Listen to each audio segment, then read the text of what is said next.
Hello बच्चों, तो कैसे हैं आप सभी। आशा करता हूँ आप सभी अच्छे होंगे, मस्त होंगे और अपनी पढ़ाई को बेहतरीन तरीके से कर रहे होंगे। ठीक है, तो आज बच्चों आपको इस सेशन में स्वागत है।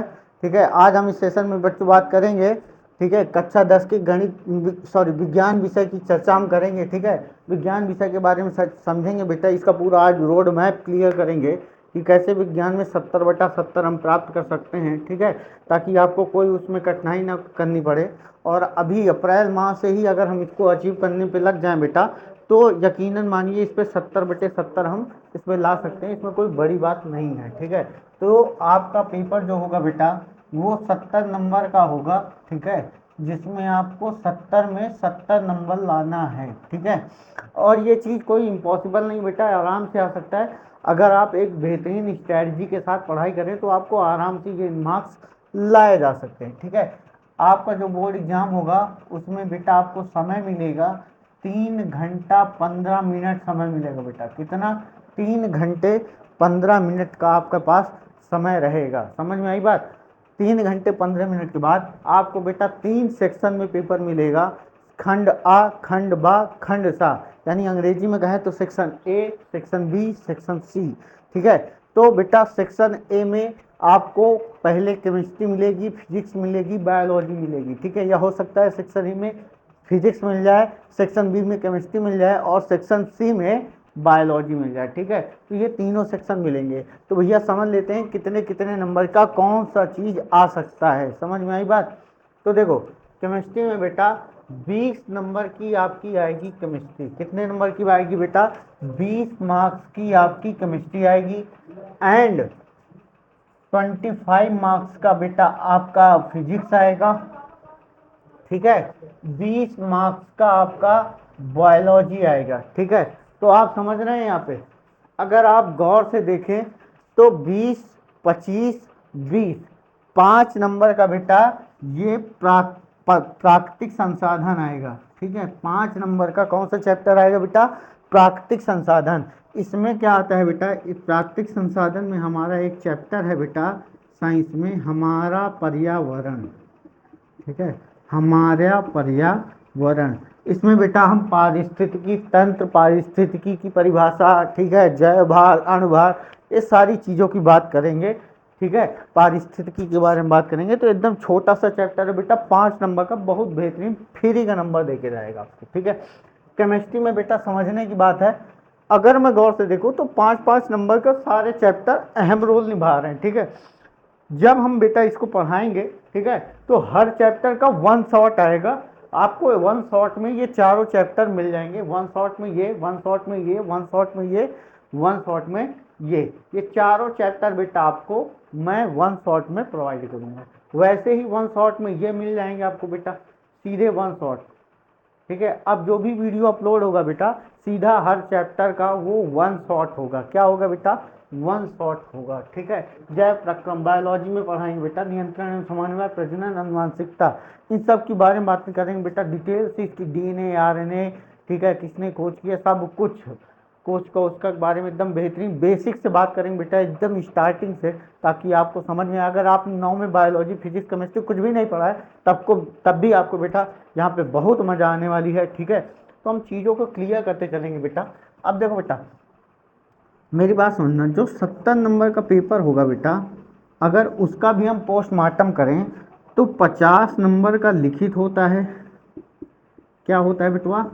50 नंबर का लिखित होता है और 20 नंबर का MCQ होता है। क्या होता है? बहुविकल्पी क्वेश्चन आते हैं बेटा। 20 क्वेश्चन आपके बहुविकल्पी आते हैं और 50 नंबर का आपका लिखित होता है। ठीक है, तो केमिस्ट्री में आपका एक 6 नंबर का आएगा बेटा, एक 6 नंबर का बायोलॉजी में, फिजिक्स में आएगा, और एक 6 नंबर का आपका बायोलॉजी से क्वेश्चन आएगा। ठीक है, ये आपका रहा पेपर पैटर्न की बात। बाकी 4-4 नंबर के क्वेश्चन आएंगे, फिर 2-2 नंबर का क्वेश्चन आ जाएगा बेटा। ठीक है, इतनी सी बात आपको क्लियर हो गई होगी। ठीक है, अब मेरी बात समझना बेटा, ये जो 20 MCQ क्वेश्चन हैं ये मैं आपको वीडियो में देना शुरू कर दूंगा बहुत पहले ही।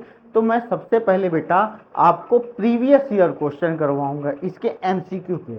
पहले मैं 2025 के करवाऊंगा, फिर 2024 करवाऊंगा, फिर 2023 करवाऊंगा, फिर 22 कराऊंगा, फिर देन 21 कराऊंगा, 20 कराऊंगा। इतना तो आपको करना ही है, ठीक है, इतना तो आपको घोर के पी ही जाना है। आपको कम से कम 5 साल के पेपर को एकदम घोर के पी जाना है बेटा। आपका ये 70/70 कहीं नहीं जा सकता, ठीक है।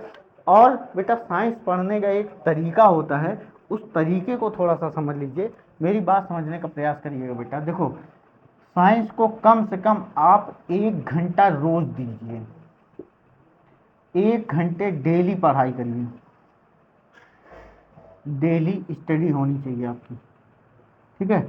1 घंटे बेटा आपकी डेली स्टडी होनी चाहिए, जिसमें शुरुआत के 20 मिनट क्या होना चाहिए बेटा, रिवीजन होना चाहिए आपका। क्या होना चाहिए बेटा, रिवीजन होना चाहिए। देखो अभी बेटा हमारे पास टाइम बहुत है, करने को काम बहुत है, ठीक है, हम सारा काम कर लेंगे, बशर्ते अगर उस पर कंटिन्यूटी और कंसिस्टेंसी बरकरार है, यानी लगातार हम बेहतरीन तरीके से लगे रहें, डटे रहें, बिना कर्म फल की चिंता किए बिना, तो एक दिन ऐसा आएगा बेटा कि आपका जोर शोर से नाम होगा यहाँ पे 70/70, 30 में 30 स्कूल से, और आप 100/100 के हकदार कहलाएंगे।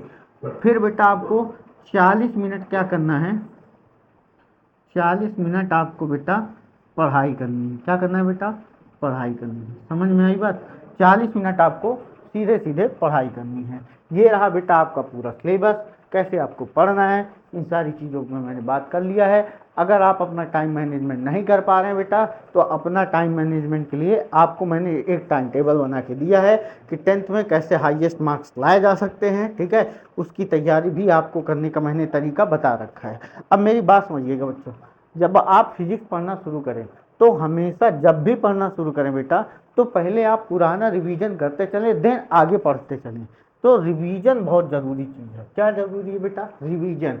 और जब मैं इसको पढ़ाऊंगा बेटा, तो सारे चैप्टर मैं आपको एमसीक्यू तो करवाऊंगा चैप्टर वाइज। जैसे मैं पहले चैप्टर का लेके आऊँगा, तो 2025 में बेटा जो अभी तक पूछा गया है 2025 में, इसके चैप्टर के 2025 में हो, 24 हो, कहीं भी हो, पहले चैप्टर रिगार्डिंग जितने क्वेश्चन पूछेगा मैं सारे करा दूंगा, ठीक है। चैप्टर वाइज आपको एमसीक्यू करा दूंगा, चैप्टर वाइज एमसीक्यू करवा दूंगा। बहुत बड़ी बात है बेटा, कोई नहीं करवाता आपको चैप्टर वाइज एमसीक्यू, लेकिन मैं करवाऊंगा, ठीक है। तो इन सारी चीज़ों को करवाने के बाद सबसे पहले मैं क्या कराऊंगा बेटा, आपका पहले मैं थ्योरी क्लास लूँगा, ठीक है। सबसे पहले थ्योरी क्लासेस लूँगा, ठीक है। उसके बाद फिर मैं चैप्टर वाइज आपका बेटा चैप्टर वाइज एमसीक्यू क्वेश्चन करवाऊंगा, ठीक है। चैप्टर वाइज एमसीक्यू क्वेश्चन करवाऊंगा, ठीक है। देन आगे मैं बढ़ूंगा, ठीक है। तो आई होप आपको बेटा ये सारी चीज़ें समझ में आई होंगी, ठीक है। इन सारी देखो बेटा, अभी मैं ये नहीं कह सकता ना कि आपको बेहतर पढ़ना आपको है, ठीक है, पढ़ाना मेरा काम है, तो मैं पढ़ाऊंगा। और बेटा मेरे चैनल पर आप देखेंगे तो मैं डेली टारगेट आपको दे रहा हूँ, ठीक है। मैंने 3 दिन का ऑलरेडी टारगेट सेट कर दिया है, आप उसको जाके अपने टारगेट को अचीव करिए। आप टारगेट बेस्ड पढ़ाई कीजिए। मैं क्या नहीं कहता बेटा तुम मेरे ही चैनल से केवल पढ़ाई करो, तुम कहीं से पढ़ो, ठीक है। अगर आपको थोड़ा भी योगदान मेरा समझ में आ रहा है तो बेटा आप चैनल को सब्सक्राइब कर लेना, वरना आज नहीं समझ में आ रहा है बिल्कुल मत करना, कोई दिक्कत की बात नहीं है। आपको कहीं से भी सपोर्ट की ज़रूरत हो तो आप हमको बात कर सकते हैं, ठीक है। अब उसके बाद समझिए बेटा, ये सारी चीज़ें करने के बाद आप अपनी स्ट्रेटजी से पढ़ाई करते रहिए, ठीक है। हम अपने हिसाब से ऐसे ही काम करते रहेंगे और आपको धीरे धीरे चीज़ें बेटा हम प्रोवाइड करते जाएंगे, ठीक है। तो आई होप आपको बेटा ये चीज़ सारी चीज़ें समझ में आई होंगी, ठीक है। डेली करेंगे बेटा, एकदम डेली, कहीं भी कोई कोताही नहीं करेंगे, कोई कंजूसी नहीं, किसी प्रकार की कोई आलस नहीं, कभी ना थकेंगे ना रुकेंगे, ठीक है। जैसे बेटा भीमराव अंबेडकर जी का एक कथन है, ठीक है, कि शिक्षा वह शेरनी का दूध है, जो इसे पिएगा वो क्या करेगा, दहाड़ेगा। क्या करेगा बेटा, दहाड़ेगा। तो आप लोग कभी भी इन सब चीज़ों को मत सोचिए, ठीक है। कभी भी पढ़ाई व्यर्थ नहीं जाएगी आपकी, ठीक है। आप कभी ना कभी उसका यूटिलाइज कर लोगे, आप कभी भी उस चीज़ से कभी वो नहीं रह सकते, ठीक है। तो इन सारी चीज़ों पे ध्यान दीजिएगा बेटा, ये आपका सिलेबस और कैसे आपको पढ़ना है, सारी चीज़ों को मैनेज करते हुए। अब हम बेटा आपको मिलेंगे फर्स्ट चैप्टर के साथ केमिक रासायनिक अभिक्रिया में। कहाँ मिलेंगे बेटा, रासायनिक अभिक्रिया में आपको हम मिलते हैं आपको अगले वीडियो में। तब तक के लिए बेटा जय हिंद।